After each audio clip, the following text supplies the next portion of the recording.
暇肉だよ。 Here we go again. How many times have you booted up this game, created a new save, and still refused to side with Joja? What is it about this game that keeps us coming back? Sure, we play other games and look forward to new experiences, yet like some magical force, we keep finding ourselves stepping off that bus at Pelican Town once again.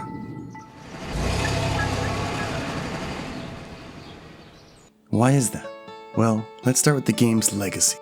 Stardew Valley was crafted solely by one man named Eric Barone, better known as Concernedape. When I say solely, I mean it. He programmed everything, wrote all the dialogue, created all the characters and art, level design, and music. To complete the game, Concernedape worked 10 hours a day, 7 days a week for 4.5 years, while living with his parents before eventually moving in with his girlfriend in Seattle, Washington, and eventually launching his game on February 26, 2016. Being inspired by the beloved Harvest Moon series known as Bokujo Monogatari in Japan, which was created by Wada Yasuhiro, Concernedape embarked on this passion project to create something magical. You see, Stardew Valley borrows heavily on the first release of Harvest Moon, which was released on the Super Nintendo, or Super Famicom in Japan. He had felt that the quality of this series had seriously declined after Harvest Moon Back to Nature. He is definitely not the only one that feels this way, as the series has failed to gain mass appeal on the scale that Stardew Valley has and has only gotten this far from a lack of competition. Basically, what Stardew Valley did to Harvest Moon is what Palworld did to Pokemon, in that Pokemon refuses to change and settles on just being mediocre, when it could be so much more. Moreover, it refuses to grow with the audience and fans of the original series, and keeps releasing yearly cash grab for years without any competition, until a new company comes along and fills that void. However, the difference between Stardew Valley and Palworld is that Eric refused to release his game until he was satisfied with the quality of his work, and did not release in early access, basically surpassing anything that had ever come before it and setting the standard moving forward.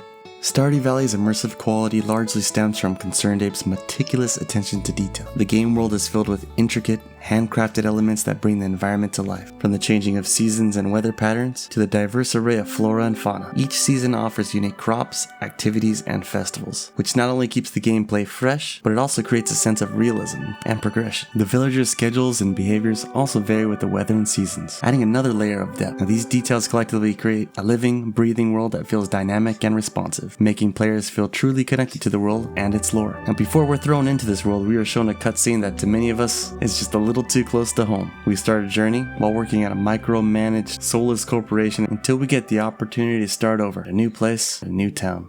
Another factor contributing to Stardew Valley's immersive nature is its richly developed characters. Each villager in Pelican Town has a distinct personality, backstory, and set of routines, making interactions with them feel meaningful and personal. Somehow these characters feel incredibly real and cartoonish at the same time. Now, as we players build relationships with these characters through gifts, conversations, and hard events, we uncover more about their lives, struggles, and dreams. For example, let's talk about one of the villagers known as Alex. Many, if not most players, will most likely think that he's an arrogant, cocky jock upon first meeting him. However, as you develop a relationship with him, you uncover the truth. He was verbally abused by his father, whom eventually abandoned him and his mother. Shortly after, he loses his mother. Now, this character depth encourages players to invest emotionally in the game, fostering a strong connection to the community. The way relationships evolve and impact the game world further enhances the sense of immersion, as players will gain various recipes, gifts, and new dialogue based on our relationship status with the townsfolk. There are even rumors and conspiracies that Concernedape refuses to clarify on, leaving it up to the community to piece things together. One that comes to mind is a grave that simply reads, "Our beloved Mona," with no further dialogue or mentions of this individual throughout the game. Try googling any lore about this game, and you will be sent down a rabbit hole of conspiracies and headcanon. Regardless of what conclusions or headcanon you believe in, Concernedape has left it up to the players to figure out the gossip in town,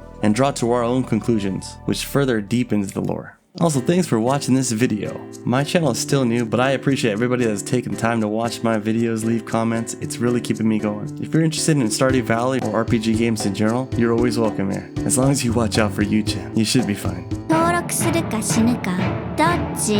嘘。みんなのこと大好き。かもね。Now, Concernedape's background in music shines through in Stardew Valley, where he single-handedly composed an oddly satisfying and quirky soundtrack that's entirely original using a program called Reason. The music is perfect for our farming adventures, changing perfectly with the seasons. During the spring, the melodies are light and uplifting, mirroring the season's renewal and new beginnings.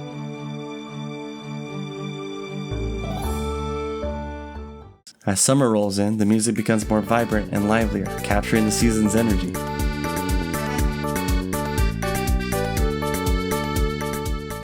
The autumn tracks are mellow and reflective, invoking a sense of nostalgia and preparation for the colder months ahead.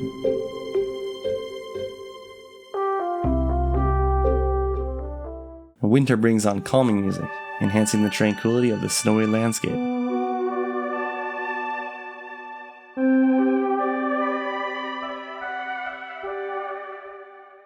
Beyond the seasons, the music shifts to match your in-game activities. It's playful during festivals, for example this track, which plays during Spirit's Eve. In addition, some townsfolk even get their own songs. Here's a track called A Stillness in the Rain, which is played during one of Abigail's cutscenes.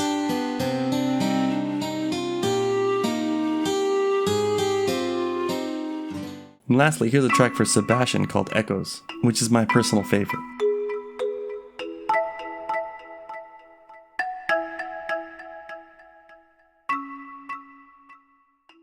Not only did Concernedape create the music, but he also meticulously crafted all the sound effects in Stardew Valley.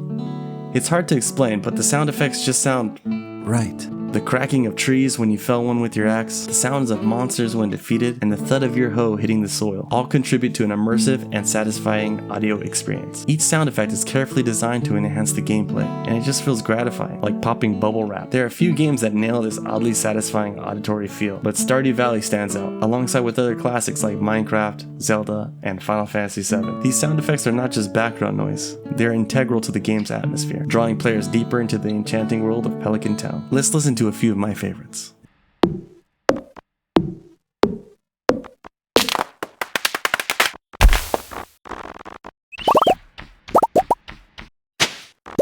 It sounds so good. One of the most captivating aspects of Stardew Valley is its gameplay loop, where you truly get what you put into it. The endless journey of growth and discovery keeps players engaged, with no definitive end, allowing for continuous exploration and improvement. This level of freedom and customization to build a farm as we want has never been seen to this extent in the genre. We can choose what crops to grow, animals to raise, and buildings to construct, making each farm unique and personalized. Not only do we get to design our farm layout, we get to decorate our homes, allowing for personal expression and making the game world feel like an extension of our creativity that we players feel proud of and enjoy sharing online or even through multiplayer. The lack of a rigid storyline in Stardew Valley is another key element that enhances the gameplay loop. Instead of being confined to a specific narrative path, we're free to set our own goals and pace. This freedom lets us decide whether to focus on farming, mining, fishing, or socializing, allowing the player to do what they want when they want, and not burn out doing the same task every day. In addition, each player's journey can be vastly different based on their choices and interests. For example, I did a 100-day challenge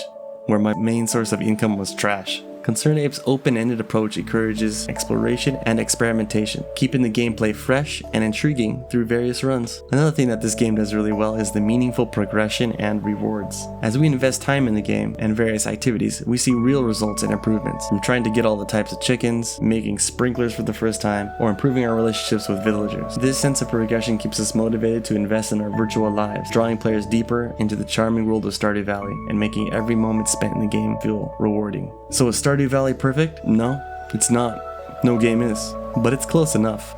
It ticks all the right boxes and keeps us coming back for more. On top of that, Concernedape has been providing us with fresh content for the game since its release, which has given the players more content than anyone could ever expect from a game costing less than $20. So where do we go from here? So many companies are trying to copy Stardew Valley, instead of doing what Concernedape did, which was taking something that is already awesome and make it, more awesome.